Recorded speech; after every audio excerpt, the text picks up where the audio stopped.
Bonjour. Pour connaître les principes de base de la photographie, il faut savoir plusieurs points essentiels. La première étant de comprendre comment fonctionne un appareil photo numérique. La deuxième, ce qu'est une vitesse d'obturation. La troisième, ce qu'est un diaphragme. La quatrième, ce qu'est un capteur. Et comment ces trois éléments ou ces quatre éléments arrivent à faire une photo. Il ne fait nul doute que lorsque vous vous rendez dans un magasin pour acheter un appareil photo, le vendeur et la notice d'emploi vous inondent de termes techniques dans lesquels vous ne comprenez rien. Or, il existe des bases essentielles, simples, que je vais essayer de développer aujourd'hui avec vous. Avant toute chose, il faut connaître les termes et le vocabulaire employés en photographie. Tout rayon de magasin spécialisé, toute documentation d'appareils numériques, tout forum internet regorge de termes techniques qui peuvent paraître incompréhensibles pour les débutants, voire certains initiés. Le but de ce cours est de présenter simplement les principes de base de la photographie et un condensé de ce qu'il faut savoir pour s'en sortir correctement. Dans son principe, un appareil photo numérique ne peut pas fonctionner très différemment d'un appareil photo traditionnel. Et celui-là, en principe, nous savons tous comment il fonctionne, même si c'est dans les grandes lignes. Les appareils photo numériques affichent également une kyrielle de boutons derrière lesquels peuvent se cacher des dizaines de fonctions. Et le dos de l'appareil est équipé d'un écran LCD. Voici quelques conseils. Tenez toujours votre appareil parallèle au sol. Au moment de la prise de photo, bloquez votre respiration, un peu comme le font les tireurs d'élite.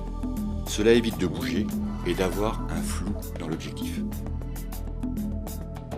Mais il y a une règle qu'il faut respecter à chaque fois, c'est que vous pensez votre photo avant de la faire. En fonction de l'objectif que vous avez, bien sûr, en fonction de l'appareil que vous avez, de l'objectif que vous avez, vous faites votre photo. Mais pensez à la photo que vous allez faire parce que c'est déjà 50%. C'est déjà 50% du travail fait. Pensez à la photo. La plupart des appareils maintenant sont automatiques. La position B que vous voyez sur votre appareil photo, c'est la position programme. Normalement, ça vous règle et la vitesse et le diaphragme. Donc on peut largement oublier tout ce que je vous ai dit presque. Faites votre photo, pensez-la. Pensez à regarder à l'intérieur de votre objectif ce que vous voyez, parce que ce que vous voyez, c'est ce qui va s'imprimer sur le capteur et par la suite sur du papier. Donc à partir de ce moment-là, si vous oubliez ça, vous allez oublier la poubelle qui traîne, vous allez oublier la bouteille d'eau dans la cuisine, vous allez avoir une zone d'ombre, votre photo sera floue.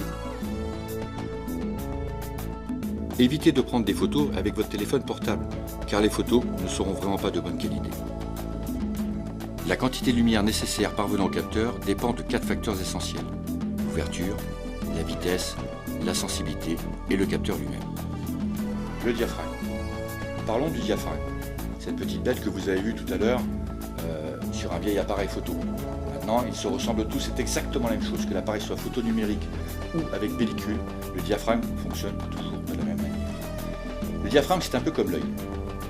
Plus vous avez de lumière, et plus votre iris va se fermer. Moins vous avez de lumière et plus votre iris va s'ouvrir. Laissez passer la lumière que vous puissiez voir. C'est un phénomène humain bien connu.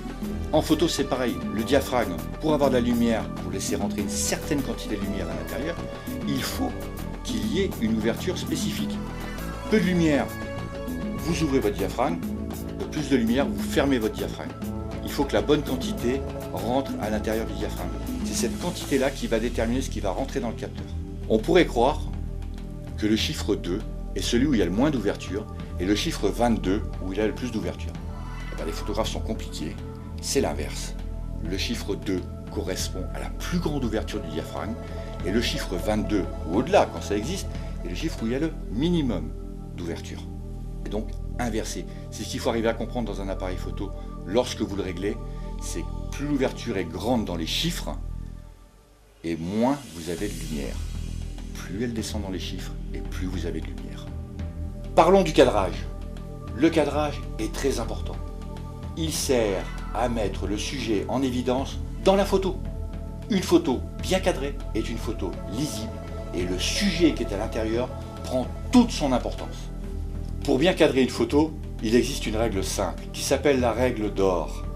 Imaginez 2 lignes horizontales et 2 lignes verticales tracées sur votre photo.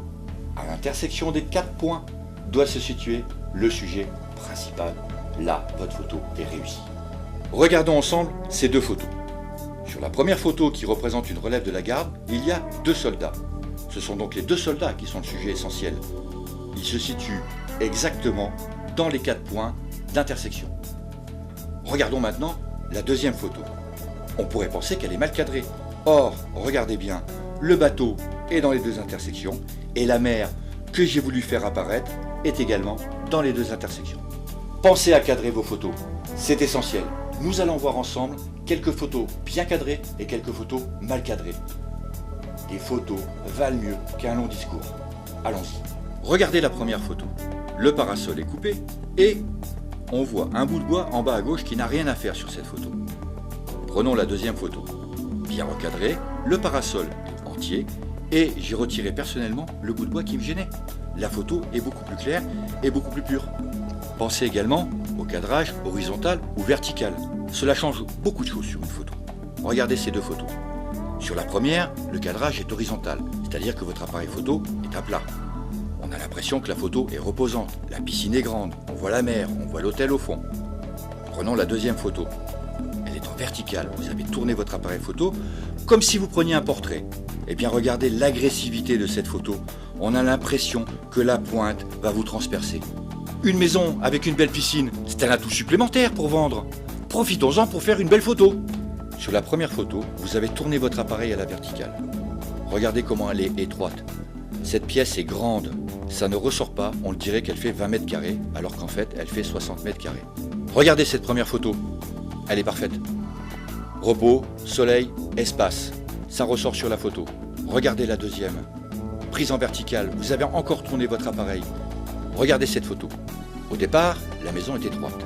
Vous l'avez pris en horizontal. Parfait. Ça donne du volume et ça donne de l'espace.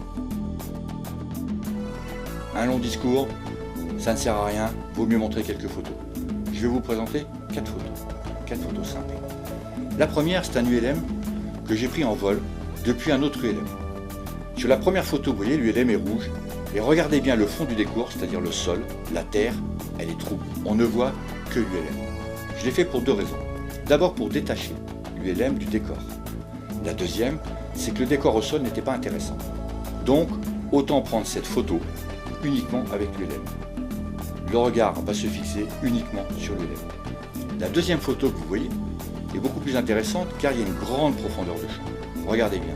Sur la première photo, vous ne voyez pas le fond, tandis que sur la deuxième photo, vous voyez le sol. Paysage, différence de couleur, l'ULM est net et le fond est net. Ce qui fait que l'ULM s'inscrit parfaitement dans le décor, ce qui n'était pas le cas sur la photo précédente. Aucun intérêt, c'était une forêt noire sans intérêt. Dans la deuxième, il y a une variété de couleurs dans le décor. Deuxième série de photos, beaucoup plus sympa, beaucoup plus accessible. C'est la photo de fleurs. Vous voulez prendre des fleurs, c'est sans problème. Une fois que vous avez le bon éclairage, la bonne vitesse, vous vous dites je vais prendre mes fleurs. Prenez la fleur comme vous la voyez en bas à droite. Sur la première photo, vous constaterez que l'arrière-plan est flou. Donc j'ai voulu détacher simplement les fleurs pour bien les faire apparaître. Peut-être que le décor derrière ne m'intéressait pas et j'ai fait ainsi. La deuxième photo, prise au même instant, enfin quelques secondes après, j'ai changé mon ouverture et j'ai mis une ouverture à 22. La première c'était une ouverture à 5,6, très peu de profondeur de champ.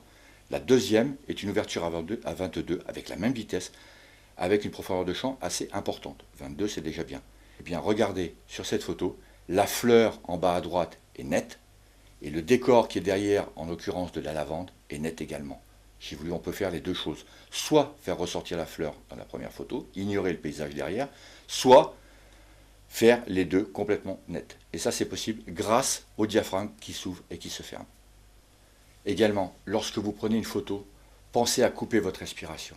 Parce que c'est à ce moment-là que vous allez déclencher.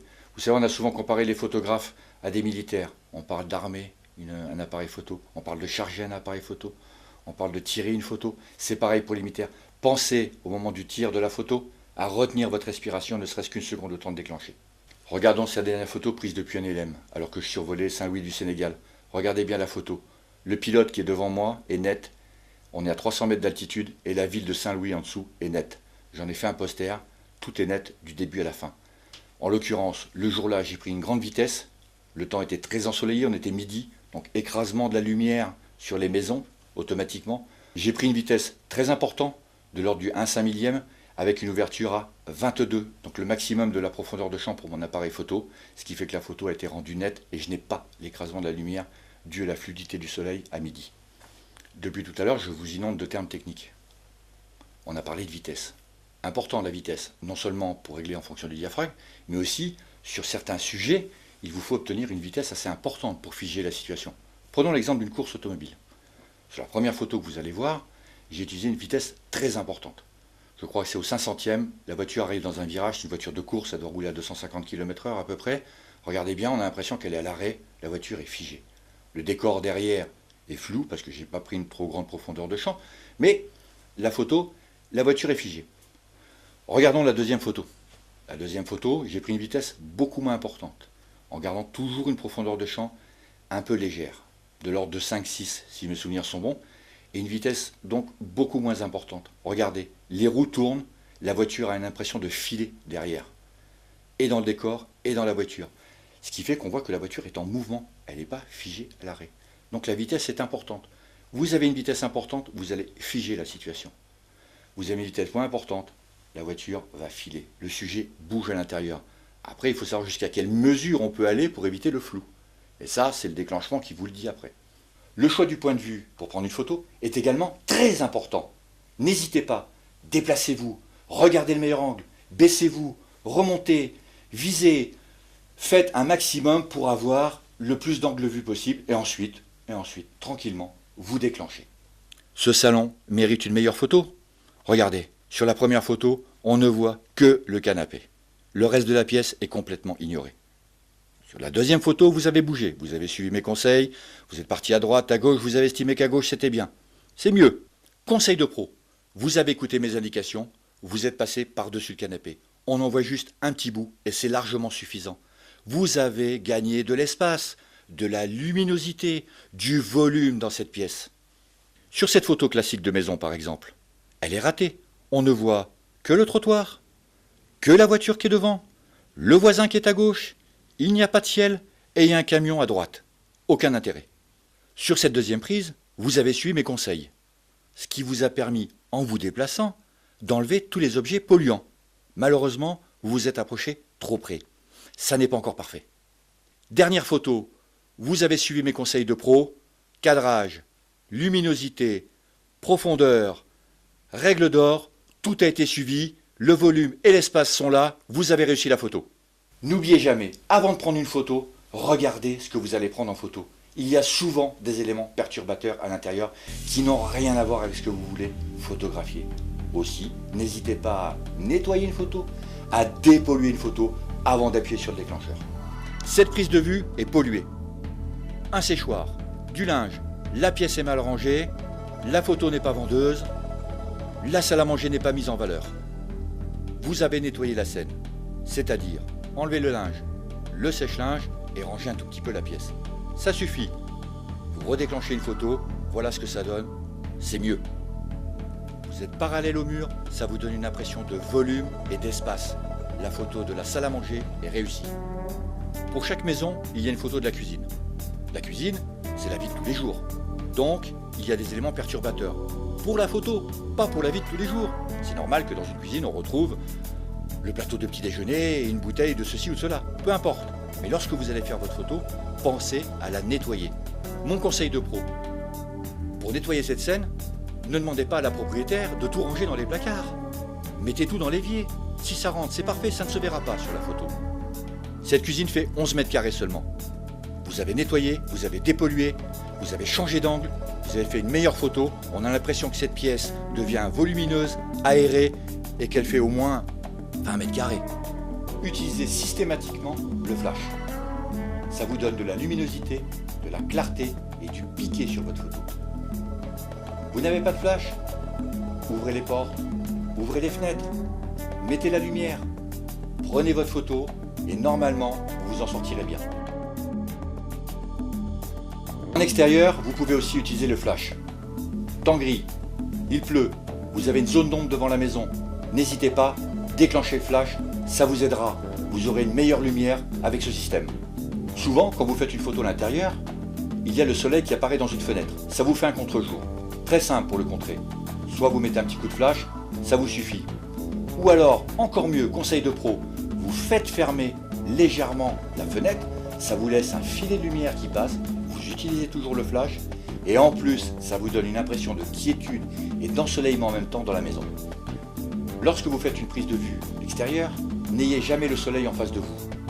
Le mieux, c'est d'avoir le soleil derrière vous, éventuellement sur les côtés.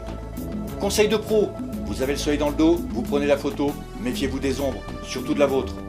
Mes derniers conseils pour réussir une photo. Lorsque vous déclenchez votre photo, ne respirez pas, n'ayez pas la tremblote, la photo sera nette. Utilisez également la fonction menu de votre appareil. Bien souvent, on utilise pour des questions de facilité la fonction automatique. Pensez aux autres fonctions. Prenons un exemple. Prenons un exemple avec une photo où le temps est sombre. Mettez la fonction crépuscule, vous gagnerez en luminosité. Prenons la même maison par un temps ensoleillé, vous savez, en plein midi. Prenez la fonction sport, ça vous évite l'écrasement de la lumière. Un petit conseil pratique pour terminer. Vous pouvez aussi utiliser un logiciel de photo de retouche, gratuit, légal, que l'on peut trouver sur internet. Ça vous permet, en 2 ou 3 clics, de récupérer de la lumière, refaire un cadrage et refaire un piqué de photo. Extrêmement simple d'utilisation, je vous le conseille fortement. Imaginez que vous habitez dans la maison, imaginez que vous en êtes le propriétaire.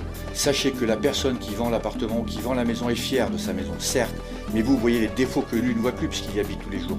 Donc n'hésitez pas à lui demander à déplacer une poubelle, à déplacer une voiture. N'hésitez pas dans un appartement à dépoussiérer tout ce qui peut traîner, ne serait-ce que ranger les magazines ou simplement de les cacher. N'hésitez pas aussi à faire ouvrir les fenêtres si vous avez besoin de lumière. N'hésitez pas à fermer les fenêtres si vous sentez qu'il y a un contre-jour qui peut vous arriver et utiliser le flash. Tous ces conseils vous permettent d'avoir une bonne photo. Réussir une belle photo, c'est un plaisir personnel. C'est également un régal pour les yeux des autres. Profitez-en, c'est un argument de vente pour vous. Bonne continuation.